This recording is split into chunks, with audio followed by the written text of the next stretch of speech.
வணக்கம் மக்களே, உங்கள் தமிழ் மகன் ஐசக் மறுபடியும் வந்துட்டேன். இன்னைக்கு ஒரு முக்கியமான விஷயத்தை பற்றி தான் பேச போகிறோம். லோன்லினஸ், தனிமை. இங்கே தனிமையாக எத்தனை பேர் இருக்கீங்க? தனிமையாக இருக்குன்னு எத்தனை பேர் ஃபீல் பண்ணியிருக்கீங்க? இல்லை எனக்கு தனிமையே இல்லை அப்படின்னு நினைக்கிறீங்களா? அது ரொம்ப நல்ல விஷயங்க. உங்களுக்கு தனிமையே இல்லை, நான் தனிமையாக ஃபீல் பண்ணதே இல்லை, நான் லோன்லியாக இருந்ததே இல்லைன்னு நினைக்கிறது ரொம்ப ரொம்ப நல்ல விஷயம். ஆனால் நீங்கள் பார்த்தீங்கன்னா நிறைய காலகட்டத்தில் நிறைய பேர் சொல்கிற ஒரே விஷயம், நான் தனிமையாக இருக்கேன் அப்படின்னு. அதுக்கு நிறைய காரணம் சொல்லலாம்.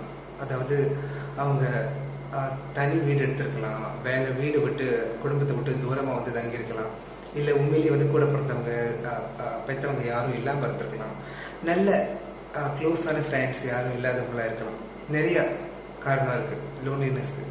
ஆனால் குறிப்பாக நீங்கள் பார்த்தீங்கன்னா இந்த லோன்லினஸ் எப்போ திரும்ப வரும்?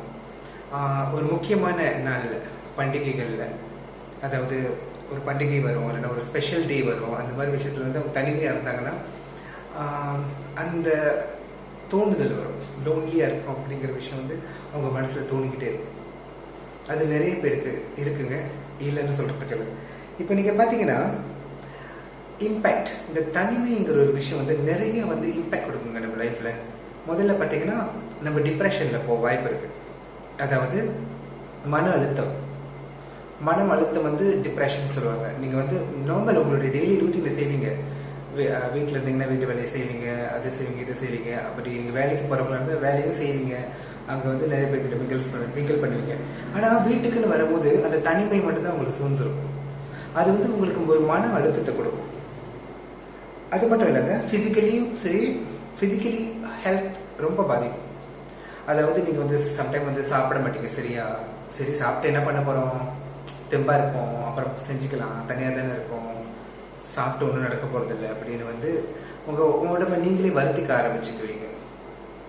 எத்தனை பேர் வந்து உங்கள் மீல்ஸை ஸ்கிப் பண்ணியிருக்கீங்க? பிரேக்ஃபாஸ்டாக இருக்கட்டும், லஞ்சாக இருக்கட்டும், டின்னராக இருக்கட்டும், சரி நாங்கள் அடுத்து அப்புறம் பார்த்துக்கலாம், நாளைக்கு பார்த்துக்கலாம் அப்படின்னு சொல்லிட்டு சாப்பிடாத நேரங்கள் அதிகமாக இருக்கும்.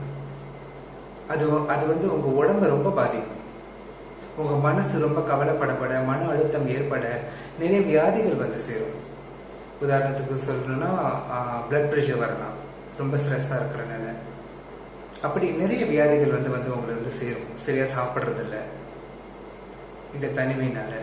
அடுத்தது நீங்கள் பார்த்தீங்கன்னா ஃபிசிக்கல் பெயின்னு சொல்லுவாங்க. இந்த ஃபிசிக்கல் பெயின் முதல்ல வந்து நான் சொன்னது ஃபிசிக்கல் ஹெல்த் வைஸ் ப்ராப்ளம் வருது. இந்த ஃபிசிக்கல் பெயின் வந்து மனசு வந்து கஷ்டமாக இருக்கும், உங்கள் மனசு வந்து ப்ரோக்கன் ஹார்ட்டாகவே இருந்துக்கிட்டே இருக்கும். நம்மளுக்கு சரியான துணை கிடைக்கல, நம்மளுக்கு சரியான ஃப்ரெண்ட்ஸ் கிடைக்கல, யாருக்கும் நம்மளை பிடிக்கலையோ அப்படின்னு சொல்லிட்டு நீங்கள் உங்கள் மனசை போட்டு வருத்திக்கிட்டே இருப்பீங்க. அதுதான் ஃபிசிக்கல் பெயின்னு சொல்லுவாங்க. இதெல்லாம் வந்து தற்காலிகமானது தாங்க. நிறைய பேர் பார்த்தீங்கன்னா இந்த லோன்லினஸில் வந்து நிறைய தப்பான முடிவு எடுக்கிறாங்க, சூசைட் கூட பண்ணிக்கிறாங்க.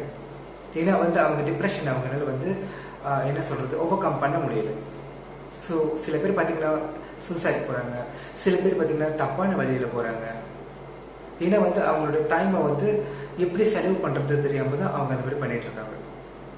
இங்கே நான் உங்ககிட்ட வந்து சில விஷயங்கள் வந்து சொல்லலான்னு இருக்கேன். முதல்ல இந்த தனிமையை போக்குறதுக்குங்க, இது வந்து கஷ்டம்தான், ஆனால் இருந்தாலும் நம்ம முயற்சி பண்ணி பார்க்கணும். ஏன்னா நம்ம எதிர்பார்ப்பை குறைச்சிருக்கணும். நம்மளுக்கு கிடைக்காத சில விஷயங்கள் வந்து நம்ம எதிர்பார்த்து ஏமாந்து போகிறத விட சில விஷயங்கள் நம்ம குறைச்சிடணும். முதல்ல உதாரணத்துக்கு சொல்லணும்னா வாலண்டியராக போகலாம். இப்போ வந்து நீங்கள் பார்த்தீங்கன்னா நிறைய ஃபவுண்டேஷன்ஸ் இருக்கும், நிறைய ஆர்கனைசேஷன்ஸ் இருக்கும். நிறைய பேருக்கு வந்து வாலண்டியர் தேவைப்படுவாங்க. அதுக்கு வந்து நீங்கள் அப்ளை பண்ணிவிட்டு உங்களுடைய அந்த டைம், அதாவது நீங்கள் தனியாக இருக்கும் போது அந்த ஐடல் டைமில் தான் நிறைய வந்து யோசிப்பீங்க, ஸ்ட்ரெஸ் ஆவீங்க, டிப்ரெஷன் ஆவீங்க. இந்த மாதிரி டைமை ஒரு நல்ல விஷயத்துக்கு நீங்கள் யூஸ் பண்ணலாங்க. ஒரு நல்ல வாலண்டியர் ஆகலாம். நிறைய வாலண்டியர் ப்ரோக்ராம்ஸ் இருக்குது, நீங்கள் வந்து கண்டிப்பாக ஒரு நல்ல வாலண்டியர் ப்ரோக்ராமில் சேரலாம். அடுத்து நீங்கள் பார்த்தீங்கன்னா ஆன்லைன் சப்போர்ட்னு சொல்லுவாங்க. ஃபார் எக்ஸாம்பிள் வந்து இப்போ தான் நிறைய சோஷியல் மீடியா இருக்குது, புது ஃப்ரெண்ட்ஸ் வந்து டெய்லி கிடைப்பாங்க. உங்களுடைய சோஷியல் மீடியாவில் நல்ல விஷயங்களை ஷேர் பண்ணுங்கள், உங்களுடைய தாட்ஸ், உங்களோட பாசிட்டிவான விஷயங்களை ஷேர் பண்ணுங்கள்.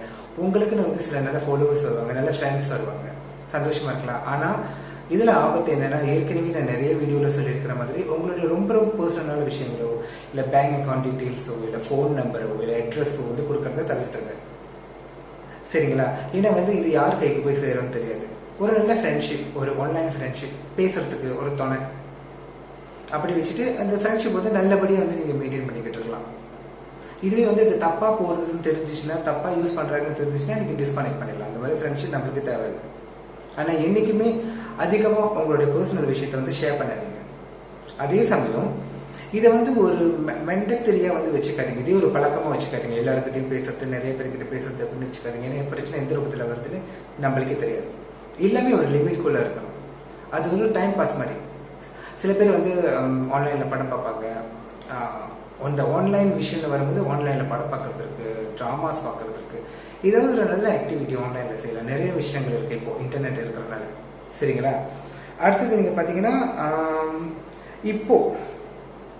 இப்போ உங்களுக்குள்ள ரிலேஷன்ஷிப்பை இன்னும் ஸ்ட்ரென்தன் பண்ணுங்க. அதாவது உங்களுக்கு ஒரு நல்ல ஃப்ரெண்ட்ஸ் இருக்கலாம், கலீக்ஸ் இருக்கலாம். அவங்க கூட நிறைய டைம் ஸ்பெண்ட் பண்ணி பாருங்க.